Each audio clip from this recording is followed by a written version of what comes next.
Einen wunderschönen guten Morgen, ihr Lieben. Ich habe mir gedacht, heute ist ja Auswahl-Orakel, dass ich euch heute mal wählen lasse zwischen einem Deck und ich lege daraus eine Botschaft für dich. Also einmal Gulliver Lenormand und einmal Green Lenormand. Ich lege aus beidem ein keltisches Kreuz und du entscheidest dich heute für das Deck, mit dem du deine Botschaft hören möchtest. Ich persönlich entscheide mich für das Grüne, also the Green Lenormand. Beginne natürlich egoistischerweise auch damit und ich bin gespannt, welche Nachricht uns heute hier erreichen soll. Die Blumen legen sich hier als Ausgangssituation, das ist schon mal gut.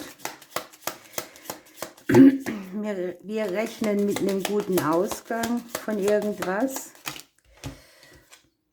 Ja, vielleicht irgendwie mit einer partnerschaftlichen Situation oder wir rechnen mit einem guten Ausgang, wo wir lange dafür in Energie reingegeben haben. Hier kann auch sein, dass der ein oder andere sich ein Treffen wünscht mit einem Partner oder dass irgendeine partnerschaftliche Situation so ein bisschen gewinnbringender wird. Hier ist das Thema Treue und Loyalität sehr wichtig.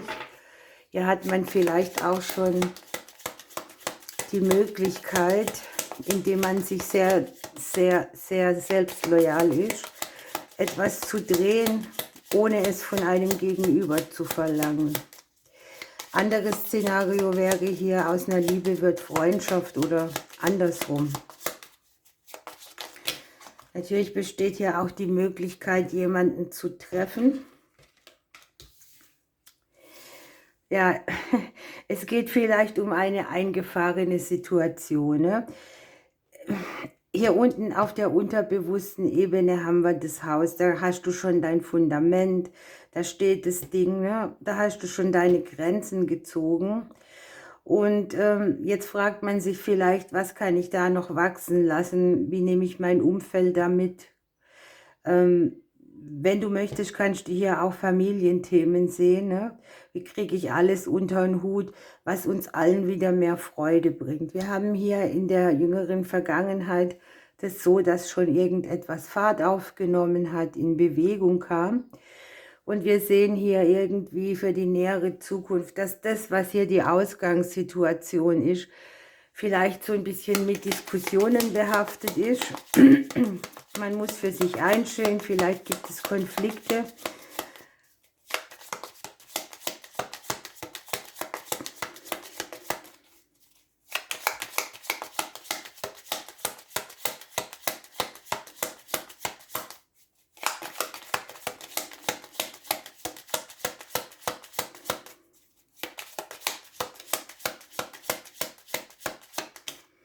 Es kann hier natürlich auch, weil wir hier unten das Haus haben, speziell auch ja, ums Umfeld gehen, hier auch Familie, ne? Die eigene Sicht ist vielleicht so, dass man sich wünscht, dass die Dinge, die hier verstrickt sind oder wo immer wieder Diskussionen über gleiche Wege kommen, dass das hier einen geraderen Weg geht oder dass das so ein Potenzial hat zur Genesung. Hier halt wirklich für alle Beteiligten oder das Umfeld. Möglicherweise erwartet man hier von uns auch, dass wir der genesende Faktor sein könnten.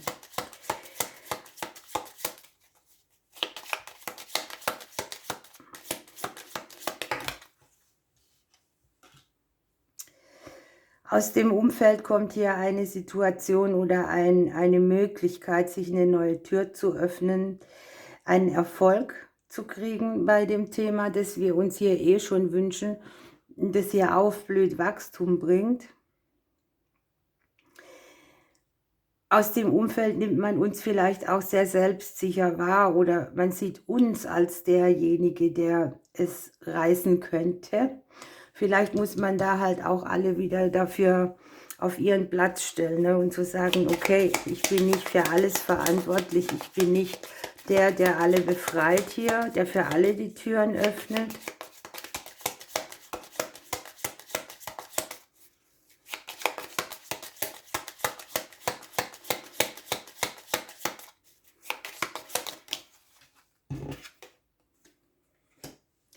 Irgendwas möchte sich friedlich gestalten, irgendein Bereich soll Harmonie mitbringen. Die Befürchtung ist vielleicht auch, du hast so ein Szenario, wo du eine gewisse Familienthematik sowieso schon aus längerer Zeit oder über die DNA bearbeitest, die hier jetzt eine Wende kriegen kann und damit auch wieder alle auf einen anderen Platz gibt. Das kann ich nicht anders sagen. Ich sage euch gleich noch ein Szenario. Ich warte gerade mal auf die letzte Karte. Und das sind wir hier selber. Es kommt also auf uns an. Ne? So wie da schon beschrieben, die anderen erwarten vielleicht irgendetwas und wir sind hier am Zügel zu sagen, hier gebe ich was rein, hier gebe ich nichts mehr rein, hier kann ich nicht mein ganzes Umfeld retten. Hier haben wir vielleicht auch schon einen Bereich, wo du auf der hellsichtigen Ebene schon geahnt hast, dass dir so eine Situation blühen kann oder dass sie vielleicht auch wiederkehrt, sprich, es wiederholt sich aus deinem Familiensystem. Anderes Szenario, hier ist sehr die Intuition von dir auch gefragt, ne, deine Sinne. Hier kann sich ein Konflikt, der speziell mit einer Konkurrenz von deinem Gegenüber oder mit der Vergangenheit deines Gegenübers aufzeigen. Und du hast hier die gute Möglichkeit, das für dich von einem anderen Blickwinkel her wahrzunehmen. Also einen Kampf kannst du hier auch niederlegen, der vielleicht mit der Vergangenheit deines Gegenübers zu tun hat oder mit einer Einmischung von dritten Personen. Möglicherweise bringt hier diesen Konflikt, den wir hier haben, gar nicht mal dein eigenes mit, sondern der Wunsch nach gutem Ausgang und Frieden schließen mit der Vergangenheit des Gegenübers. Hier kann schon sein, wenn du irgendwie in zweiter Ehe oder so bist oder in zweiter verbindlicher Beziehung, dass dein Gegenüber hier Familienthemen mitbringt, also dass da die Vergangenheit nochmal anklopft und da wir in der längeren Zukunft hier die Zügel in der Hand haben für uns, wir sind der ausschlaggebende Punkt hier,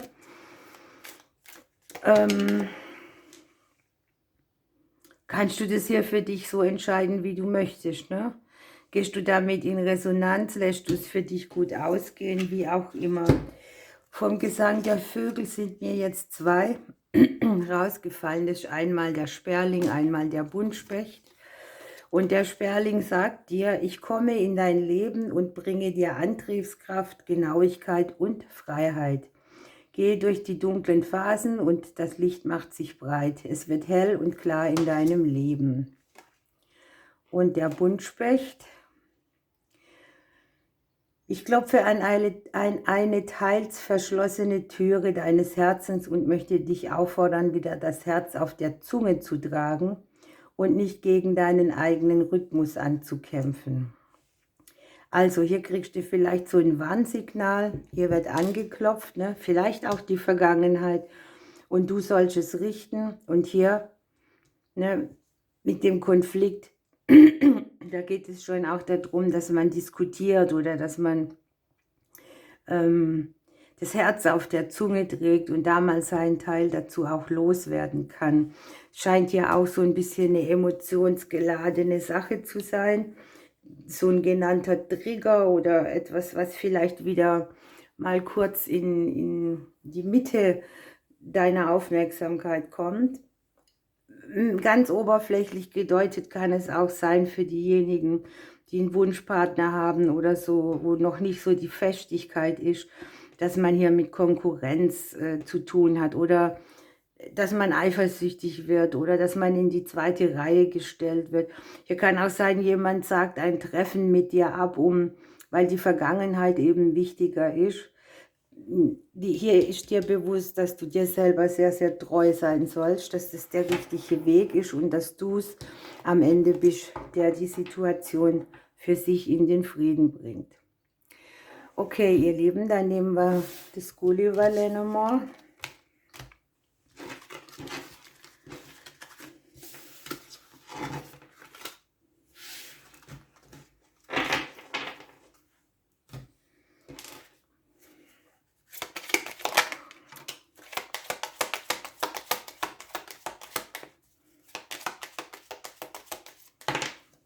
Ups.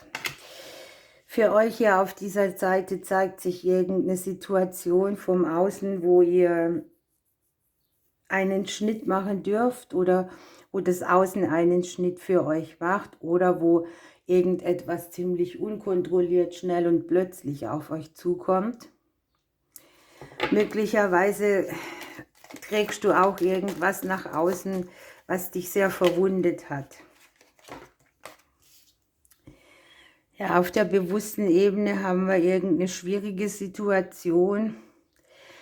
Anfang, Ende, Stagnation, Zähigkeit.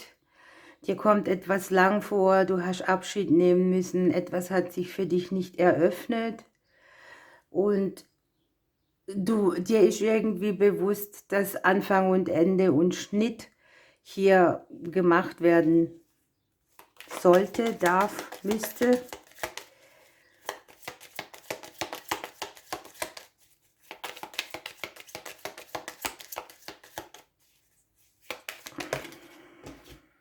Ja, jetzt haben wir auf der unterbewussten Ebene auch noch das Kreuz. Das heißt, das geht hier um ein bisschen schwierigere Sache.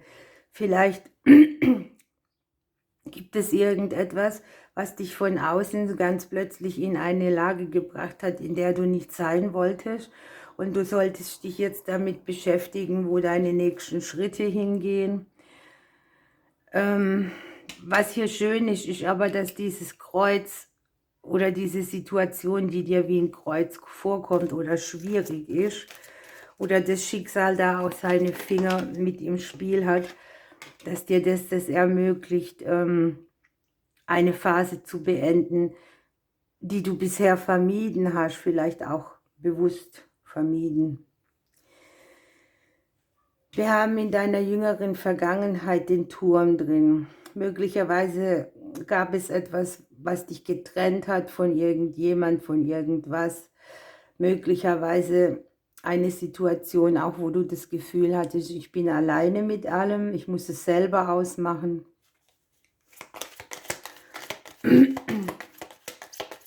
Kann auch eine Trennung sein, also dass irgendjemand von dir weggegangen ist oder du von ihm. Dass das überraschend und plötzlich in dein Leben kam oder auch unerwartet. Wir haben jetzt hier für die nähere Zukunft die Sonne liegen. Also ja, es ist sehr gutes Potenzial, einen Erfolg aus dieser Wunde zu machen, eine gute Energie in der näheren Zukunft auch wieder zu kriegen. Ein Ja für deine Dinge, eine Bejahung. Auch ein Ausgleich vom Schicksal irgendwie. Und bei deiner eigenen Sicht ist es so, dass es dich vielleicht getroffen hat, deine Kindheitstage getriggert hat oder dass du halt auch weißt, du musst, was hier weggeht, beginnt hier unten von Neuem. Möglicherweise hast du sogar keine Lust auf irgendwas Neues und jetzt hat es dich so überrumpelt, ne? Vielleicht hat dich diese Sache auch innerlich klein gemacht oder du hast dich kleiner gefühlt, als du wirklich bist.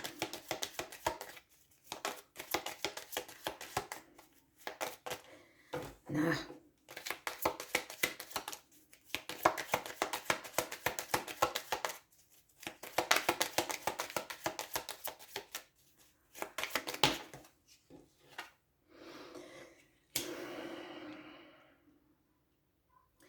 Hier sieht es so aus, dass das Umfeld wirklich ein großer Faktor ist oder das Außen, das dir Energie raubt, das irgendwas nagt an dir, irgendwo kommt etwas her,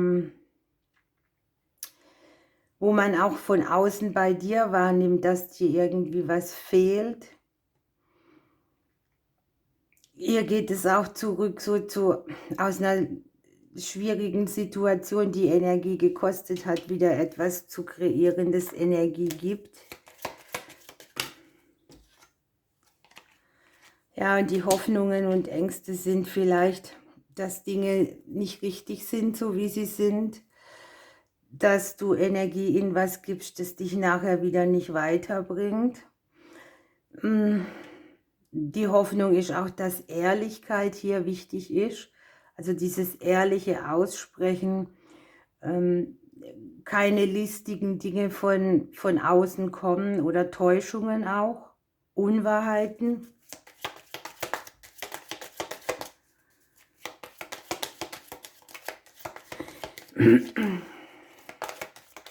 Vielleicht musst du hier auch noch mal so ehrlich zu dir selber sein. Es kann auch sein, dass du hier nach außen trägst, dass es dir vielleicht besser geht, als dir wirklich geht. Für die Zukunft haben wir hier für die längere, dass du in die Klarheit gehst, dass es dazu aber noch ein bisschen Aufklärungsarbeit braucht. Denkt immer dran, die Wolken, das ist eine kurze Energie. Die kommen schnell, die gehen schnell, danach scheint hier die Sonne wieder. Auch hier ist es wichtig, dass du dir selber sehr loyal bleibst. Das kann hier eine Freundschaft auch betreffen oder eine Situation mit einem Kind, ja, was hier angezeigt wird. Okay, ihr Lieben, das riecht hier halt in der Mitte sehr nach Wunde oder Verwundung oder auch Überforderung durch etwas, was man so nicht in der Hand hatte. Hier sind jetzt auch zwei gekommen. Einmal haben wir die Lerche, die sagt uns, ich bringe dir Unbeschwertheit und Freiheit. Ein angenehmes Liebeserlebnis kündigt sich an. Als Botschafter zwischen den Welten verkünde ich dir Informationen aus der oberen Welt. Also etwas wird wieder gedreht, dass es für dich gut annehmbar ist und dass du auch die Erkenntnis kriegst. Hier haben wir ja die Sonne, die klassische Ja-Karte im Lenormand. Und die Zwergohreule, die dir sagt, ich komme in dein Leben und bringe dir Spiritualität, Verbundenheit und Körpergefühl. Komm ganz nah bei dir an, setze Grenzen genau dort, wo du sie brauchst und sprich deine eigene Wahrheit aus. Das hatten wir hier auch, ne? Dieses Ehrlichsein zu sich selber, zu den anderen, sich selber auch nochmal vielleicht so zeigen, wie man ist. Man muss nicht immer alles verstecken oder bewusst zurückhalten und damit sein Kreuz hier schwerer machen. Okay, ihr Lieben, ich wünsche euch einen schönen Samstag. Ich drücke euch und bis morgen.